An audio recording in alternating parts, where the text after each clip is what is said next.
If you fall into certain habits over and over again, like irrational jealousy towards other women, people-pleasing and forgetting to take care of your own needs, or having really high expectations to yourself and others, then learning about the feminine archetypes is an amazing way to finally start understanding what's going on in your mind and in the minds of the women around you.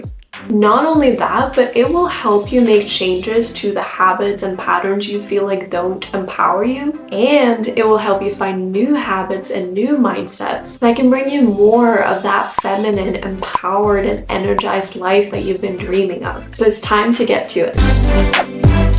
Hi there, if you're new here, I'm Antonie and I talk about self-development for women and feminine people and how to create a more empowered and energized life that you love. So if that sounds like something for you, make sure to click that subscribe button. So you might have heard some talk about the concept of archetypes, and you might have even heard about 4 very commonly spoken about archetypes that are usually referred to as the king or the sovereign, the warrior, the magician, and the lover, which is something that is detailed in this book right here.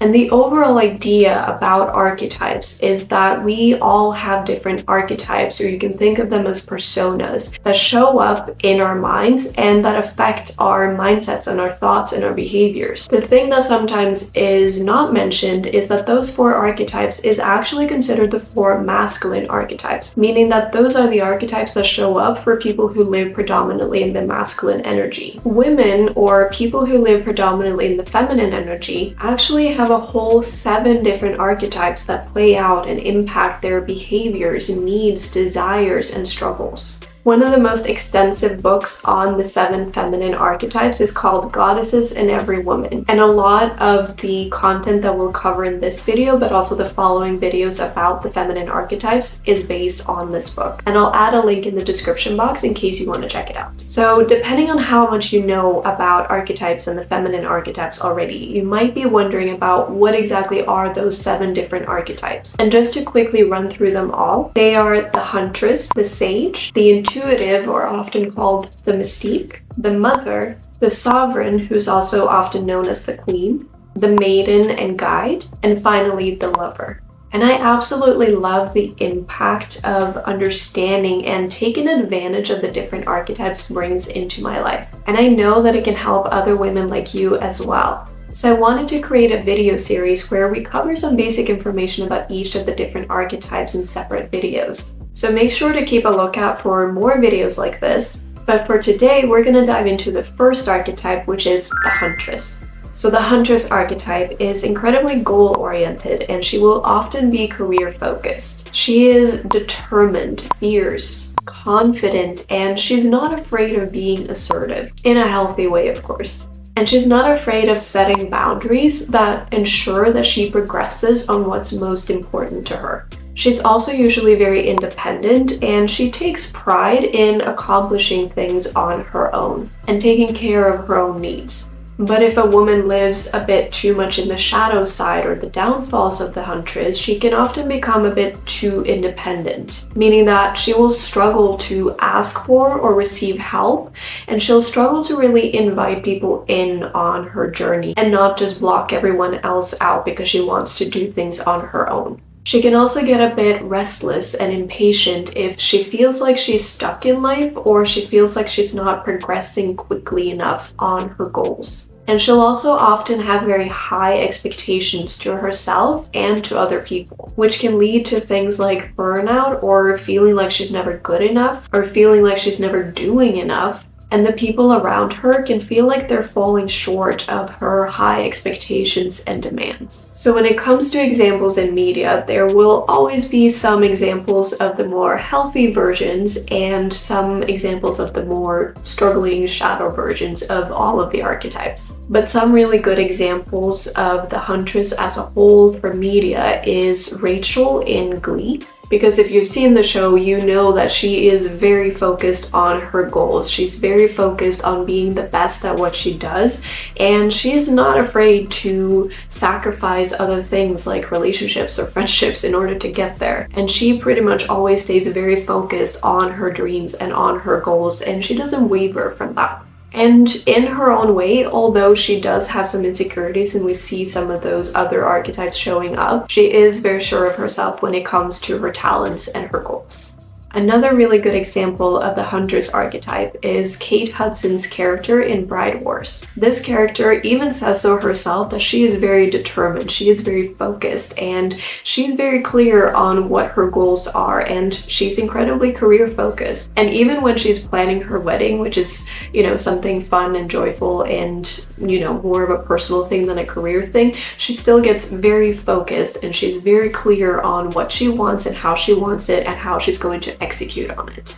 Another really good example of the Huntress archetype is Khaleesi from Game of Thrones. And just as a disclaimer, I have not actually watched Game of Thrones myself. It wasn't really for me, but my partner really loves the show and he's helped me find some examples from that show that relate to the different archetypes. And based on what he's told me, Khaleesi really seems to fit this character, where she is a very focused and determined character. And she has a mission that she is dedicated to. Another really great example is Moana, because she also gets a mission that she is determined to see through. And despite so many different hurdles and struggles and resistance from the person that she needs to help her, she does not back down and she keeps coming back and she keeps coming back strong. And she is incredibly fierce. And lastly, really quickly, an example that you kind of just have to mention when you bring up the Huntress archetype is Wonder Woman, because that is in a way just the depiction of the Huntress archetype.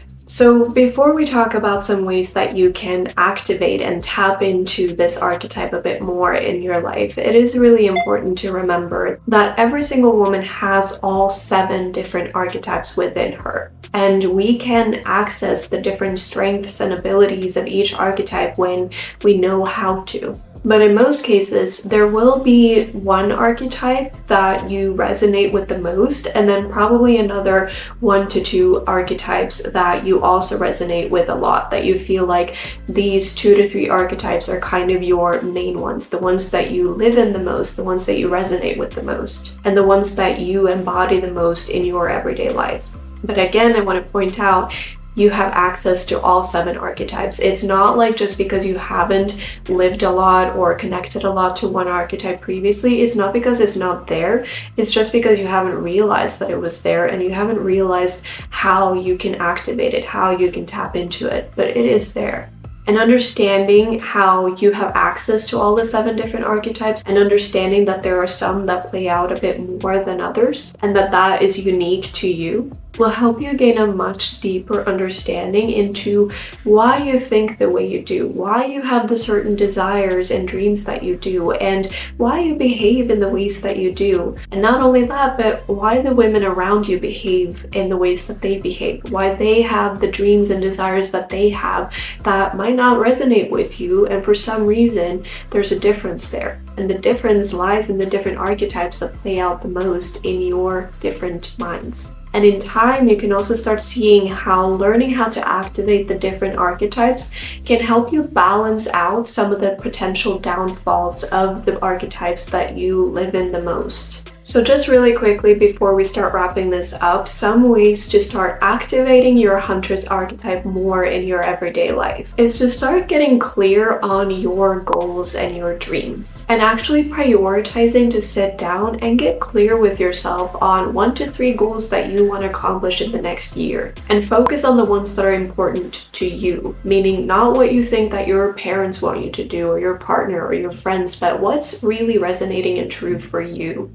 And another way is to practice being more assertive, not just with others, but also with yourself. So for example, is there something that you continuously say that you want to do more of, or that you want to spend less time on? Like spending less time on social media or prioritizing more time for creative hobbies. Start actually doing that. Not just talking about it, but actually taking action on it and making it a non-negotiable priority. Sit down and decide what you will reduce or eliminate from your schedule, or where you will actually dedicate some time for what you want to spend time on, and make it a non-negotiable. Make it something you will not back down from. Even if it's small, even if it's 10 minutes. Because the essence of the Huntress is that she isn't someone who hopes or wishes for her dreams to come true. She makes them happen.